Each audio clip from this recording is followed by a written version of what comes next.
ನಿಮ್ಮ product use ಮಾಡ್ತಾ ಇದ್ದೀವಿ ಮ್ಯಾಮ್, ಪಪಾಯ ಸೋಪು. ಫೇಸ್ಗೆ ತುಂಬ ಅಡ್ಜಸ್ಟ್ ಆಗಿದೆ ಮತ್ತು ಒಳ್ಳೆ ರಿಸಲ್ಟ್ ಕೂಡ ಕೊಡ್ತಾ ಇದೆ ma'am. Thank you so much ma'am. Soaps ತುಂಬಾ ಚೆನ್ನಾಗಿವೆ, ನಾನು ಯೂಸ್ ಮಾಡಿದ್ದೇನೆ. ಪರಿಮಳ ಕೂಡ ಚೆನ್ನಾಗಿದೆ. ತುಂಬಾ ಥ್ಯಾಂಕ್ಸ್ ಜ್ಯೋತಿ ಅವರಿಗೆ ಮತ್ತು ಜ್ಯೋತಿ ಲೈಫ್ ಸ್ಟೈಲ್ ಯೂಟ್ಯೂಬ್ ಅವರಿಗೆ ತುಂಬ ಧನ್ಯವಾದಗಳು ಸೋಪ್ಗಳನ್ನು ತಯಾರಿಸಿದ್ದಕ್ಕೆ. ಕೇವಲ 10 ರೂಪಾಯಿ ಖರ್ಚು ಮಾಡಿ ನಮ್ಮ ಸ್ಕಿನ್ನನ್ನು ಗ್ಲೋ ಮಾಡ್ಕೊಳ್ಬೋದು. ಅದು ಟ್ಯಾನ್ ರಿಮೂವಲ್ ಕೂಡ ಆಗುತ್ತೆ ಮತ್ತು ಪಿಗ್ಮೆಂಟೇಷನ್ನು ಕಪ್ಪು ಕಲೆ ಇದ್ರೆ ಅದು ಕೂಡ ಹೋಗುತ್ತೆ. ಆದರೆ ಇದರ ಒಂದು ಯೂಸ್ ನಾವು ಕಂಟಿನ್ಯೂಸ್ ಆಗಿ ಕನ್ಸಿಸ್ಟೆನ್ಸಿಯಾಗಿ ಮಾಡ್ಕೊಳ್ಬೇಕು. Hi dear viewers, welcome back to my channel Jyothi's lifestyle. ತುಂಬ ಈಸಿಯಾಗಿರುವಂಥ ಒಂದು ಫೇಸ್ ಪ್ಯಾಕು ಮತ್ತು ಈ ಒಂದು ಇಂಗ್ರೀಡಿಯೆಂಟಿಂದ ನಾವು ಏನೆಲ್ಲ ಇದನ್ನು ಮಾಡ್ಕೊಳ್ಬೋದು ಅನ್ನೋ ಒಂದು ಫುಲ್ ಡೀಟೇಲ್ ಇನ್ಫಾರ್ಮೇಷನ್ನು ಈ ವಿಡಿಯೋದಲ್ಲಿ ಕೊಡ್ತೀನಿ. ವಿಡಿಯೋ ಎಲ್ಲೂ ಸ್ಕಿಪ್ ಮಾಡದೆ ಪೂರ್ತಿ ವಿಡಿಯೋ ವಾಚ್ ಮಾಡಿ. ಈ ಹೂವು ಎಲ್ಲರಿಗೂ ಚಿರಪರಿಚಿತ ಅಂತ ಅಂದ್ಕೊಳ್ತೀನಿ. ನಾವು ಓಡಾಡುವಾಗ ದಾರಿಯಲ್ಲಾಗ್ಬೋದು ಅಥವಾ ಒಂದು ಖಾಲಿ ಜಾಗದಲ್ಲಾಗ್ಬೋದು, ಅಂಥ ಜಾಗದಲ್ಲಿ ಇದು ತುಂಬ ಚೆನ್ನಾಗಿ ಬೆಳೆದಿರುತ್ತೆ. ಇದಕ್ಕೆ ನಾವು 1 ರೂಪಾಯಿ ಖರ್ಚು ಮಾಡೋ ಹಾಗಿಲ್ಲ. ನಾವೇನಾದರೂ ಈಗ ಇಟ್ಕೊಂಡಿಲ್ಲ ಅಂದರೆ ಅದಕ್ಕೆ ನಾವು ಮಾತ್ರ ಖರ್ಚು ಮಾಡಬೇಕಾಗತ್ತೆ. ಸೊ ಈ ಹೂವಿನ ಹೆಸರು ತಂಗಡಿ ಹೂವು, ಆವಾರ ಹೂವು, ಮತ್ತು ಇದಕ್ಕೆ ಸುಮಾರು ಹೆಸರುಗಳಿದಾವೆ. ನೀಟಾಗಿ ನೋಡ್ಕೊಳ್ಳಿ, ಯಾಕೆಂದ್ರೆ ಯೆಲ್ಲೋ ಕಲರ್ ಕಾಣುವಂತ ಸುಮಾರು ಹೂಗಳು ಸಿಗುತ್ತೆ. ಸೊ ಎಲೆಗಳು ನೋಡ್ಕೊಂಡ್ರೆ ನಿಮ್ಗೆ ಗೊತ್ತಾಗುತ್ತೆ. ಮೊದಲು ನನ್ನ ಹತ್ರ ಇರಲಿಲ್ಲ, ಆಗ ನಾನು ಇದನ್ನ ಆನ್ಲೈನ್ ಇಂದ ತರಿಸಿದ್ದೆ. ನಿಮಗೂ ಈ ರೀತಿಯಾಗಿ ಫ್ರೆಶ್ ಆಗಿ ಎಲ್ಲೂ ಸಿಕ್ಕಿಲ್ಲ ಅನ್ನೋದಾದರೆ ಚಿಂತೆ ಬೇಡ, ನೀವು ಆನ್ಲೈನಲ್ಲಿ ಕೂಡ ತರಿಸ್ಕೊಳ್ಬೋದು. ಲಿಂಕನ್ನು ಡಿಸ್ಕ್ರಿಪ್ಷನ್ ಬಾಕ್ಸಲ್ಲಿ ಕೊಟ್ಟಿರ್ತೀನಿ, ನೀವು ಅಲ್ಲಿಂದ ಕೂಡ ಬೈ ಮಾಡ್ಬೋದು. ಸೊ ನಾವು ಈ ರೀತಿಯಾಗಿ ತೊಗೊಂಡು ಬಂದು ನೀಟಾಗಿ ಇದನ್ನೆಲ್ಲ ಹೂವನ್ನ ಬಿಡಿಸ್ಕೊಂಡು ತೊಳೆದ್ಕೊಂಡು ನೆರಳಲ್ಲಿ ಒಣಗಿಸ್ಕೊಂಡು ಇಟ್ಕೊಳ್ಬೋದು, ಸ್ಟೋರ್ ಮಾಡಿಕೊಂಡು. ಈಗ ನಾನು ಆ ಹೂಗಳನ್ನು ಚೆನ್ನಾಗಿ ವಾಶ್ ಮಾಡಿ ಹಾಲಲ್ಲಿ ನೆನೆ ಹಾಕಿದ್ದೀನಿ. ಈ ಹೂವು ಮುಳುಗುವಷ್ಟು ಹಾಲು ಹಾಕ್ಕೊಂಡು ನೆನೆ ಹಾಕಿ ಇಟ್ಬಿಡ್ಬೇಕು. ಸೊ ನೆನೆ ಹಾಕಿ ಇದನ್ನು ನಾವು ಪೇಸ್ಟ್ ಮಾಡ್ಕೊಂಬರೋಣ. ಇದರ ಫೇಸ್ ಪ್ಯಾಕ್ ಮಾಡಿಕೊಂಡ್ರೆ ತುಂಬ ಒಂದು ಸ್ಕಿನ್ನು ಗ್ಲೋನೆಸ್ ಬರುತ್ತೆ. ನಮ್ಮ ಪಿಗ್ಮೆಂಟೇಷನ್ನು ಕಪ್ಪು ಕಲೆ ಏನಿದ್ರು ಲೈಟ್ ಆಗಲಿಕ್ಕೆ ತುಂಬ ಹೆಲ್ಪ್ ಮಾಡುತ್ತೆ. ಸೊ ಪಿಗ್ಮೆಂಟೇಷನ್ ಇರೋರಂತೂ ಈ ಒಂದು ರೆಮಿಡಿನ ಖಂಡಿತ ಮಾಡ್ಕೊಳ್ಳಿ. ನಿಮ್ಗೆ ಇವತ್ತು ಹಚ್ಚಿದ್ವಿ ನಾಳೆನೇ ಜಾದು ಆಗುತ್ತೆ, ಖಂಡಿತ ಸಾಧ್ಯ ಇಲ್ಲ. ಅದು ನೀವು ಕಂಟಿನ್ಯೂಸ್ ಆಗಿ ಕನ್ಸಿಸ್ಟೆನ್ಸಿಯಾಗಿ ಹಾಕೋಬೇಕು. ಮತ್ತೆ ಪಿಗ್ಮೆಂಟೇಷನ್ ಏನಕ್ಕೆ ಬರುತ್ತೆ ಹೇಳಿ? ನಮ್ಮ ಒಂದು ಹಾರ್ಮೋನ್ ಇಂಬ್ಯಾಲೆನ್ಸ್ ಇಂದ ಬರುತ್ತೆ, ಇಲ್ಲ ಅಂದ್ರೆ ಡ್ರೈ ಸ್ಕಿನ್ ಇದ್ರೂ ಬರುತ್ತೆ. ಸೊ ಹಾಗಾಗಿ ಹಾರ್ಮೋನ್ ಇಂಬ್ಯಾಲೆನ್ಸ್ ಇದ್ರೆ ನೀವು ಅದನ್ನ ಕರೆಕ್ಟ್ ಆಗಿ ಮಾಡ್ಕೊಳ್ಳಿ.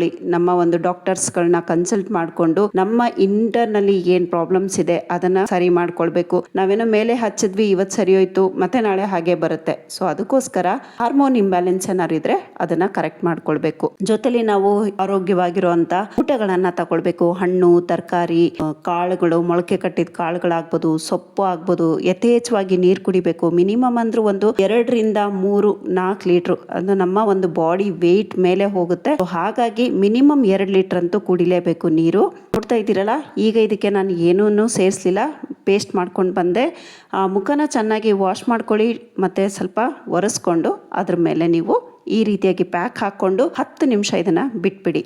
ಈಗಲೇ ನನ್ನ ಫೇಸನ್ನು ಒಂದ್ಸರಿ ನೋಡ್ಕೊಳ್ಳಿ ಯಾವ ರೀತಿ ಇದೆ ಅಂತ. ನಾನು ಪ್ಯಾಕನ್ನು ಅಪ್ಲೈ ಮಾಡಿ ವಾಶ್ ಮಾಡಿ ತೋರಿಸ್ತೀನಿ, ಆಗ ಕೂಡ ನೀವು ಡಿಫ್ರೆನ್ಸು ನೋಡ್ಕೊಳ್ಬೋದು. ತುಂಬಾ ಚೆನ್ನಾಗಿದೆ ಕಣ್ರಿ. ಪಾರ್ಲರು ಅಲ್ಲಿ ಇಲ್ಲಿ ಹೋಗಿ ದುಡ್ಡೆಲ್ಲ ಖರ್ಚು ಮಾಡಿ ನಮ್ಮ ಟೈಮನ್ನು ಇನ್ವೆಸ್ಟ್ಮೆಂಟ್ ಮಾಡೋಕ್ಕಿಂತ ಮನೇಲೇ ಇಟ್ಕೊಂಡು ನಾವು 5 ರೂಪಾಯಿ ಕೂಡ ಖರ್ಚಿಲ್ಲದೆ ಮನೇಲೇ ಮಾಡ್ಕೋಬೋದಲ್ವಾ? ಇದು ಪಿಗ್ಮೆಂಟೇಷನ್ ಇದ್ರೆ ಮಾತ್ರ ಹಾಕ್ಬೇಕಾ? ಇಲ್ಲ, ಯಾರು ಬೇಕಾದರೂ ಹಾಕೋಬಹುದು. ಪಿಗ್ಮೆಂಟೇಷನ್ ಇರೋರಿಗೆ ತುಂಬಾ ಒಳ್ಳೆ ಕೆಲಸ ಮಾಡುತ್ತೆ ಈ ಒಂದು ಜಾದು ಹೂವು. ಪಿಗ್ಮೆಂಟೇಷನ್ ಬಂದ್ಬಿಟ್ಟಿದೆಪ್ಪ, ಹೋಗಿಸ್ಕೋಬೇಕು ಅಂತ ನಾವೇನೋ ಒದ್ದಾಡ್ತಾ ಇರ್ತೀವಿ. ಆದರೆ ನಮ್ಮ ಒಂದು ಹೇಗೆ ಬಂತು, ಯಾವಾಗ ಬಂತು, ಎಷ್ಟು ದಿನದಿಂದ ಇದೆ, ಯಾಕೆ ಬಂತು ಅನ್ನೋ ಒಂದು ಕಾರಣನ ತಿಳ್ಕೊಂಡು ನಾವು ಮಾಡೋದ್ರಿಂದ ಇದರಿಂದ ನಾವು ಮುಕ್ತರಾಗಲಿಕ್ಕೆ ಸಾಧ್ಯ ಆಗುತ್ತೆ. ನೋಡ್ತಾ ಇದ್ದೀರಲ್ಲ ಡಿಫ್ರೆನ್ಸು, ತುಂಬಾನೇ ಚೆನ್ನಾಗಿದೆ. ಸೊ ಪಿಗ್ಮೆಂಟೇಷನ್ ಇರೋರು ಡೈಲಿ ಈ ಪ್ಯಾಕನ್ನು ಹಾಕೊಳ್ಳಿ. ಇಲ್ಲದೆ ಇರೋರು ವಾರಕ್ಕೆ ಒಂದು 3 ದಿನ ಹಾಕೊಂಡ್ರು ಸಾಕಾಗುತ್ತೆ. ಹಸಿ ಹಾಲಿಗೆ ಈ ಒಂದು ಹೂವನ್ನ ನೆನೆ ಹಾಕಿ ಪೇಸ್ಟ್ ಮಾಡ್ಕೊಳ್ಳೋದು. ಮತ್ತೆ ಈಗ ನಾವು ಜಾಸ್ತಿ ತೆಗೆದಿಟ್ಕೊಂಡಿದೀವಿ, ಈ ಹೂವನ್ನ ಹೇಗಪ್ಪ ಸ್ಟೋರ್ ಮಾಡೋದು? ಈ ರೀತಿಯಾಗಿ ಎಲ್ಲ ಹೂವನ್ನ ತಕ್ಕೊಂಡು ನೀಟಾಗಿ ಒಂದ್ಸಾರಿ ವಾಶ್ ಮಾಡಿ ನೀವು ಇದನ್ನ ಸ್ವಲ್ಪ ಅಂದ್ರೆ ಆ ಒದ್ದೆ ಅಂಶ ಹೋಗಬೇಕು. ಹೋಗಿದ ನಂತರ ನೀವು ಇದನ್ನ ಎಣ್ಣೆಲಿ, ಈ ಒಂದು ಆಲಿವ್ ಆಯಿಲ್ ಆಗ್ಬೋದು, ಬಾದಾಮಿ ಎಣ್ಣೆ ಆಗ್ಬೋದು, ಕೋಕೋನಟ್ ಆಯಿಲ್ ಆಗ್ಬೋದು, ಯಾವುದಕ್ಕಾದ್ರೂ ಸರಿನೇ ಹರಳೆಣ್ಣೆ ಬಿಟ್ಟು ನೀವು ಈ ಯಾವುದಾದ್ರೂ ಆಯಿಲ್ ಒಳಗೆ ಅದನ್ನು ಹಾಕಿ ಬಿಸಿಲಲ್ಲಿ ಒಂದು 5ರಿಂದ 6 ದಿನ ಇಟ್ಟರೆ ಸಾಕು, ಇನ್ಫ್ಯೂಸ್ಡ್ ಆಗುತ್ತೆ ಅದೆಲ್ಲ ಎಣ್ಣೆಲಿ. ಸೊ ಆ ಎಣ್ಣೆನ ನೀವು ಡೈಲಿ ನೈಟ್ ಮಲಗುವಾಗ ಮುಖಕ್ಕೆ ಒಂದು 3ರಿಂದ 4 ಡ್ರಾಪ್ ಹಾಕೊಂಡು ಮಸಾಜ್ ಮಾಡ್ಕೊಂಡ್ಬಿಟ್ರೆ ನಿಮ್ಗೊಂದು ಒಳ್ಳೆ ರಿಸಲ್ಟು ಸಿಗುತ್ತೆ. ಮತ್ತೆ ಇಲ್ಲಿ ಇನ್ನು ಟಿಪ್ ಹೇಳ್ತೀನಿ ಈ ಒಂದು ಹೂವಿನ ಬಗ್ಗೆ. ಸೊ ಪೂರ್ತಿ ವಿಡಿಯೋ ನೋಡಿ, ನಿಮಗೆ ಈ ವಿಡಿಯೋದಲ್ಲಿ ತಿಳಿಸ್ಕೊಡ್ತೀನಿ.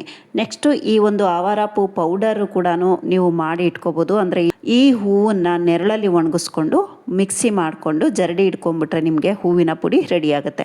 ಇಲ್ಲ ನೀವು ಆನ್ಲೈನಲ್ಲಿ ಕೂಡ ಬೈ ಮಾಡ್ಬೋದು. ಲಿಂಕನ್ನು ಡಿಸ್ಕ್ರಿಪ್ಷನ್ ಬಾಕ್ಸಲ್ಲಿ ಕೊಟ್ಟಿರ್ತೀನಿ, ಅಲ್ಲಿಂದ ಕೂಡ ನೀವು ಬೈ ಮಾಡ್ಬೋದು. ನಾನಿಲ್ಲಿ ಅರ್ಧ ಟೇಬಲ್ ಸ್ಪೂನ್ ಅಷ್ಟು ಈ ತಂಗಡಿ ಹೂವಿನ ಪೌಡರ್ ತೊಗೊಂಡಿದ್ದೀನಿ, ಒಂದು ಅರ್ಧ ಟೇಬಲ್ ಸ್ಪೂನ್ ಅಷ್ಟು ಮಂಜಿಷ್ಟ ಪೌಡರ್ ತೊಗೊಂಡಿದ್ದೀನಿ, ಒಂದು 3ರಿಂದ 4 ಡ್ರಾಪ್ ಜೇನುತುಪ್ಪ ಹಾಕೊಂಡಿದ್ದೀನಿ. ಇಲ್ಲಿ ಮಂಜಿಷ್ಟ ಪೌಡರ್ ಜಾಗದಲ್ಲಿ ನೀವು ಮುಲೇಟಿ ಪೌಡರ್ ಅನ್ನು ಕೂಡ ಹಾಕೋಬಹುದು. ರೋಸ್ ವಾಟರ್ ನೋಡ್ತಾ ಇದ್ರಲ್ಲ, ಇದಕ್ಕೆ ನಾವು ಮಾಮೂಲಿ ನೀರು ಹಾಕೋಕ್ಕಿಂತ ರೋಸ್ ವಾಟರ್ ಹಾಕೊಳ್ಳಿ, ತುಂಬಾನೇ ಒಂದು ಒಳ್ಳೆ ರಿಸಲ್ಟ್ ಬರುತ್ತೆ. ಇಲ್ಲಿ ಯಾಕೆಂದ್ರೆ ಆಯಿಲಿ ಸ್ಕಿನ್ ಇರೋರು ರೋಸ್ ವಾಟರ್ ಹಾಕೊಳ್ಳಿ, ಡ್ರೈ ಸ್ಕಿನ್ ಇರೋರು ಬೇಕಿದ್ರೆ ನೀವು ಮೊಸರು ಅಥವಾ ಮತ್ತೆ ಇದಕ್ಕೆ ಹಾಲು ಕೂಡ ಹಾಕೊಳ್ಬೋದು.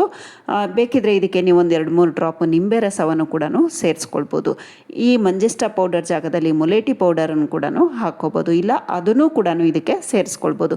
ನಾನಿಲ್ಲಿ ತುಂಬ ಸಿಂಪಲ್ ಮೆಥಡಲ್ಲಿ ಮಾಡ್ತಾ ಇದ್ದೀನಿ, ಯಾಕೆಂದರೆ ಭಾಳ ಕಡಿಮೆ ಇಂಗ್ರೀಡಿಯೆಂಟ್ಸೇ ಸಾಕಾಗುತ್ತೆ. ನಾನು ಯೂಸ್ ಮಾಡ್ತಾ ಇರೋ ಪ್ರತಿಯೊಂದು ಇಂಗ್ರೀಡಿಯೆಂಟು ಲಿಂಕ್ಸನ್ನು ಡಿಸ್ಕ್ರಿಪ್ಷನ್ ಬಾಕ್ಸಲ್ಲಿ ಕೊಟ್ಟಿರ್ತೀನಿ, ನೀವು ಅಲ್ಲಿಂದ ಕೂಡ ಬೈ ಮಾಡ್ಬೋದು. ಈ ರೀತಿಯಾಗಿ ಒಂದ್ಸರಿ ಚೆನ್ನಾಗಿ ಮಿಕ್ಸ್ ಮಾಡ್ಕೊಂಡ್ಬಿಡೋಣ. ರೋಸ್ ವಾಟರ್ ಯಾರು ಬೇಕಾದ್ರೂ ಯೂಸ್ ಮಾಡ್ಬೋದು, dry skin, oily skin, combination skin, normal skin ಎಲ್ಲರೂ ಯೂಸ್ ಮಾಡ್ಬೋದು. ಸ್ಕಿನ್ ತುಂಬಾ ಡ್ರೈ ಇದೆ ಅನ್ನೋರು ಇದಕ್ಕೆ ಮೊಸರು ಅಥವಾ ಹಾಲು ಹಾಕೊಂಡ್ರೆ ಬೆಸ್ಟ್ ರಿಸಲ್ಟು ಸಿಗುತ್ತೆ. ಈ ರೀತಿಯಾಗಿ ಒಂದ್ಸರಿ ಚೆನ್ನಾಗಿ ಮಿಕ್ಸ್ ಮಾಡ್ಕೊಳ್ಳಿ.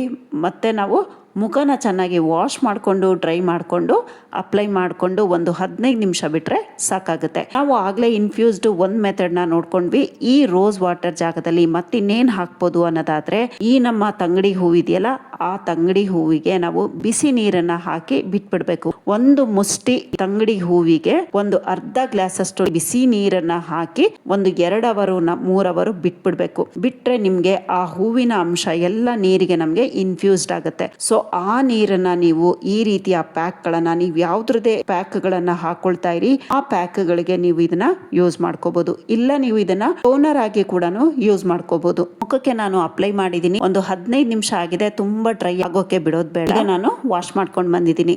ನೋಡ್ತಾ ಇದ್ದೀರಲ್ಲ ಡಿಫ್ರೆನ್ಸು ಎಷ್ಟು ಚೆನ್ನಾಗಾಗಿದೆ ಅಂತ. ಖಂಡಿತ ಎಲ್ಲರೂ ಟ್ರೈ ಮಾಡಿ.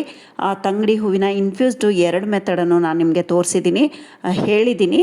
ಆ ನೀರು ಅಂದರೆ ನಾವು ಬಿಸಿ ನೀರು ಹಾಕಿ ಏನು ಮಾಡಿಟ್ಕೊಂಡಿದ್ದೀವಿ ಅದು ನೀವು ಟೋನರ್ ಥರ ಕೂಡ ಯೂಸ್ ಮಾಡ್ಕೊಳ್ಬೋದು. ಮತ್ತು ನೀವು ಮುಖಕ್ಕೆ ಅಪ್ಲೈ ಕೂಡ ಸ್ಪ್ರೇ ಕೂಡ ಮಾಡ್ಕೊಳ್ಬೋದು. ಡಿಯರ್ ವ್ಯೂವರ್ಸ್, ವಿಡಿಯೋನ ಇಲ್ಲಿಗೆ ಎಂಡ್ ಮಾಡ್ತಾ ಇದ್ದೀನಿ. ವಿಡಿಯೋ ಸ್ವಲ್ಪನಾದರೂ ಇಷ್ಟ ಆಗಿದ್ರೆ, ಯೂಸ್ಫುಲ್ ಅಂತ ಅನಿಸಿದ್ರೆ ವಿಡಿಯೋಗೊಂದು ಲೈಕ್ ಕೊಟ್ಟು ನಿಮ್ಮ ಫ್ರೆಂಡ್ಸ್ ರಿಲೇಷನ್ಸಿಗೂ ವಿಡಿಯೋನ ಶೇರ್ ಮಾಡಿ. ಮತ್ತು ಸಬ್ಸ್ಕ್ರೈಬ್ ಯಾರು ಮಾಡಿಲ್ಲ ಅಂದರೆ ಪ್ಲೀಸ್ ಸಬ್ಸ್ಕ್ರೈಬ್ ಬಟನನ್ನು ಕ್ಲಿಕ್ ಮಾಡಿ. ಪಕ್ಕದಲ್ಲೇ ಬರೋ ಬೆಲ್ಲೈಕನ್ ಆಲ್ ಆಪ್ಷನ್ ಕ್ಲಿಕ್ ಮಾಡಿದ್ರೆ ನಾನು ಅಪ್ಲೋಡ್ ಮಾಡುವಂಥ ಪ್ರತಿಯೊಂದು ವಿಡಿಯೋ ನೋಟಿಫಿಕೇಶನ್ ನಿಮ್ಮ ಮೊಬೈಲ್ಗೆ ಮೊದಲು ಬರುತ್ತೆ. Thank you for watching. Have a nice day. Take care. Bye bye.